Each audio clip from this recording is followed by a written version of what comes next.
Donc, la première capsule d'aujourd'hui, donc c'est l'introduction, celle que je viens de vous faire, plus les positions. Donc, quelles sont les positions qu'on peut voir au travail? Alors, déjà, juste un petit aparté, ça dépend où est-ce que vous travaillez. Si vous êtes dans un bureau, si vous êtes chez vous.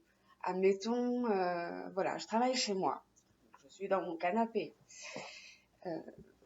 Admettons aussi, j'ai un ordinateur avec moi. Ok, donc, comment vous positionnez? Est-ce que vous êtes droit, confortable, ou est-ce que vous êtes avachi dans votre canapé avec les pieds sur la table, déjà devant vous, l'ordinateur sur les jambes, et puis vous êtes complètement avachi. Et puis là, vous travaillez. Donc ça, c'est la position 1. La position 2, alors c'est vrai que cet ordinateur est petit, mais ça serait, vous êtes dans un bureau et vous êtes complètement comme ça. Bah, en fait, concrètement, en fait, c'est plusieurs choses, plusieurs points par rapport à cette position. L'écran est par exemple très proche de votre tête.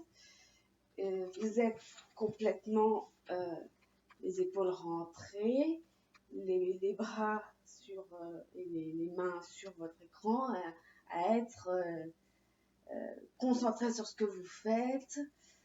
Et vous avez besoin d'être très intensément très près de l'écran. On ne sait pas pourquoi, mais vous avez besoin d'être très près de l'écran pour voir mieux. Alors, c'est vrai que mon bureau ici est assez petit, mais je vais quand même faire certaines démonstrations sur un vrai bureau. Sachant que c'est vrai que là, je fais les vidéos à partir de chez moi. Donc, ça va être différent. Donc, ça peut être aussi une autre position.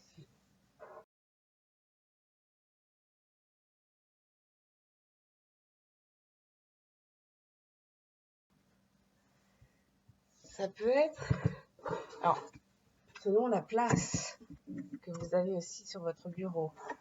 Admettons, vous avez votre ordinateur, vous avez tous vos papiers sur votre bureau, vous êtes donc sur votre chaise et vous êtes toujours à prendre des papiers à droite, à gauche, sur votre écran, devant.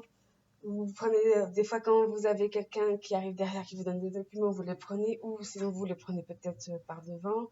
C'est sans cesse en fait de faire des mouvements de bras, de chercher des documents, de se baisser par terre pour aller prendre quelque chose, d'être sur votre ordinateur. Des fois vous avancez, des fois vous reculez. Et à force de faire tous ces mouvements, les conséquences c'est dans une autre capsule. Une autre position. Alors, admettons, donc vous pouvez être au téléphone pendant que vous êtes sur votre ordinateur. Des fois même, vous êtes obligé de prendre le téléphone sur le côté pour aller prendre un stylo, aller prendre un document, plus votre ordinateur. Vous faites 36 choses avec vos mains et vous avez le téléphone.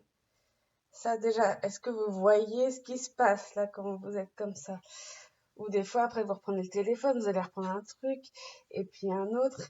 Et puis, en fait, vous pouvez être aussi beaucoup au téléphone dans votre métier, donc faites attention au téléphone. Donc, par rapport à toutes ces positions que je viens de vous montrer, enfin, ce sont des exemples, il en existe peut-être d'autres, mais qui ne me viennent pas actuellement à l'esprit, laquelle vous correspond le mieux?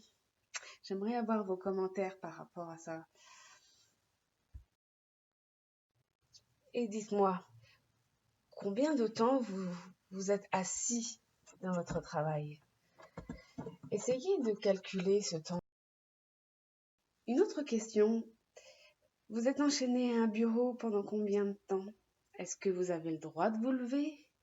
Est-ce que vous êtes forcé de rester à votre bureau? Parlez-moi un peu justement de vos positions dans une journée. Qu'est-ce que vous remarquez? Comment vous vous sentez? J'aimerais avoir votre retour par rapport à votre expérience dans votre travail.